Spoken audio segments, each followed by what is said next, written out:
Hello दोस्तों। आप में से बहुत से लोग क्रिकेट खेलते या देखते तो ज़रूर होंगे, लेकिन क्या आपने कभी सोचा है कि क्रिकेट के हर एक शॉट, हर एक बॉल और हर एक कैच के पीछे फिजिक्स छुपी है। आज हम समझेंगे complete physics behind cricket, from bowling to batting to fielding, सब कुछ सिंपल और इंटरेस्टिंग मैनर में। तो चलिए शुरू करते हैं। Brilliant catch, just with bottomless strikes. सबसे पहले बात करते हैं बॉलिंग की। आपने कभी ना कभी तो सोचा ही होगा कि फास्ट बॉलर्स जब बॉलिंग करने के लिए रन अप लेते हैं तो वो मुश्किल से 25 किलोमीटर पर आवर की स्पीड से ही भागते हैं, पर जब वो बॉल बैट्समैन को डिलीवर करते हैं तो तब बॉल की स्पीड 150 किलोमीटर पर आवर तक चली जाती है, मतलब बॉलर की रन अप स्पीड से 6 टाइम्स ज़्यादा।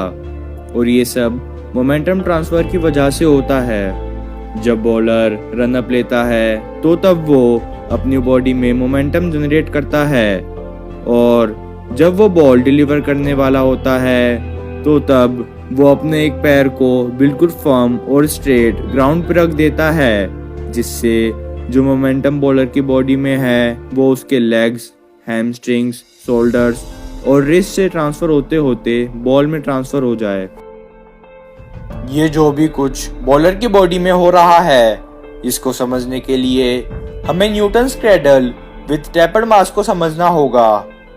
इसमें आप देखोगे कि कैसे बड़े स्फेयर की छोटी सी मूवमेंट छोटे स्फेयर को मच हायर स्पीड से डिस्प्लेस कर रहा है।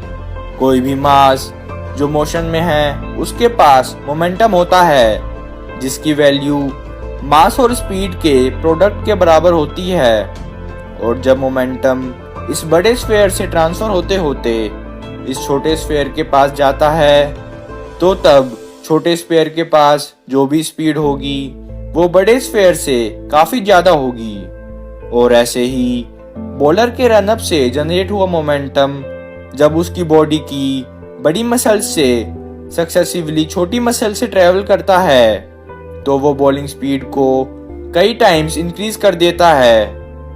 बॉडी के लार्जर सेगमेंट्स की ये मूवमेंट बॉडी के स्मॉलर सेगमेंट्स को एक्सेलरेशन देने के लिए एक लिंक या चैन बनाती है, जिससे एक ग्रेट फाइनल आउटपुट आता है। He is on top of his game at this moment. अब बात करते हैं स्विंग की।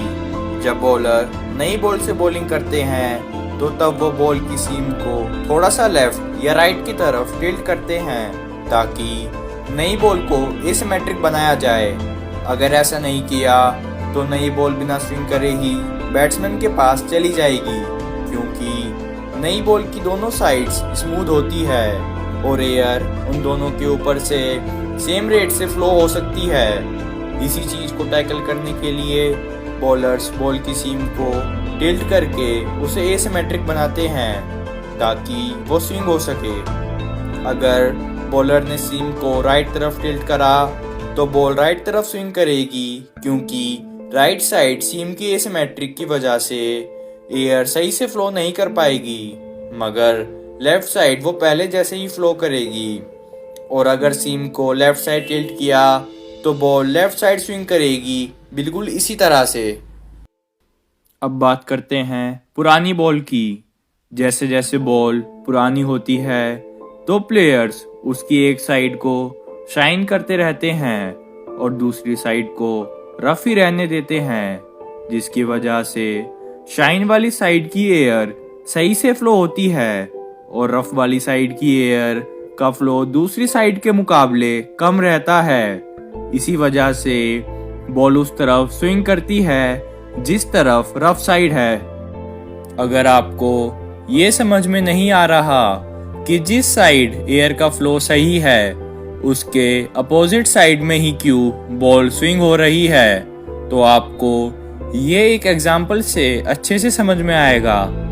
सोचो कि आप एक बोट में हो जिसको आपको हाथ से चलाना है। अब आप ये बताओ कि अगर आप बोट के राइट साइड वाले चप्पू को चलाओगे तो बोट कहाँ जाएगी? बिल्कुल सही, बोट जाएगी लेफ्ट साइड में। बस यही चीज बॉल की स्विंग के केस में भी हो रही है। स्पिन बॉलिंग में तो मजा ही अलग है। स्पिनर्स बॉल को घुमाते हैं जिससे मैग्नेस इफेक्ट क्रिएट होता है। इससे बॉल हवा में ड्रिफ्ट करती है और पिच पर गिरते ही शार्पली टर्न होती है। अब समझ आया अश्विन और राशिद खान का मैजिक। अब बात करें बैटिंग की। जब बैट और बॉल टकराते हैं तो वहां होता है एनर्जी ट्रांसफर। अगर बॉल बैट के स्वीट स्पॉट पर लगे तो मैक्सिमम एनर्जी ट्रांसफर होता है और बॉल बाउंड्री के बाहर चली जाती है। ग्राउंडेड शॉट्स के लिए बैट्समैन बैट का एंगल एडजस्ट करता है। ये एक कंट्रोल डिफ्लेक्शन होती है जो बॉल को ग्राउंडेड रखता है। पर अगर सिक्स मारना हो तो अपवर्ड ट्रैजेक्टरी के साथ पावर लगानी पड़ेगी। अब बात करें फील्डिंग की। कैच करते वक्त फील्डर्स अपने हाथ को सॉफ्ट रखते हैं ताकि बॉल का मोमेंटम ग्रेजुअली अब्जॉर्ब हो और इम्पैक्ट कम हो। थ्रोइंग के टाइम एंगुलर मोशन का यूज होता है। शोल्डर और एल्बो की रोटेशन से एनर्जी बॉल को ट्रांसफर होती है और अगर लॉन्ग थ्रो करना हो तो हाई एंगल पे बॉल रिलीज करते हैं। डाइविंग और स्लाइडिंग में फ्रिक्शन का बड़ा रोल होता है। फील्डर ग्राउंड की रफनेस का यूज करके अपनी मूवमेंट्स कंट्रोल करता है।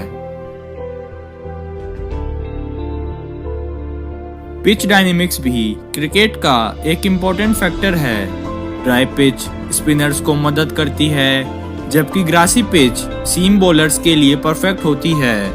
यहाँ फ्रिक्शन और बॉल के बाउंस का खेल होता है। तो दोस्तों, क्रिकेट एक फिजिक्स का खेल है। मोमेंटम, एनर्जी ट्रांसफर, एरोडायनेमिक्स और फ्रिक्शन का परफेक्ट कॉम्बिनेशन। अब जब आप मैच देखोगे तो आप सिर्फ एंजॉय नहीं करेंगे बल्कि फिजिक्स भी समझने की कोशिश करेंगे।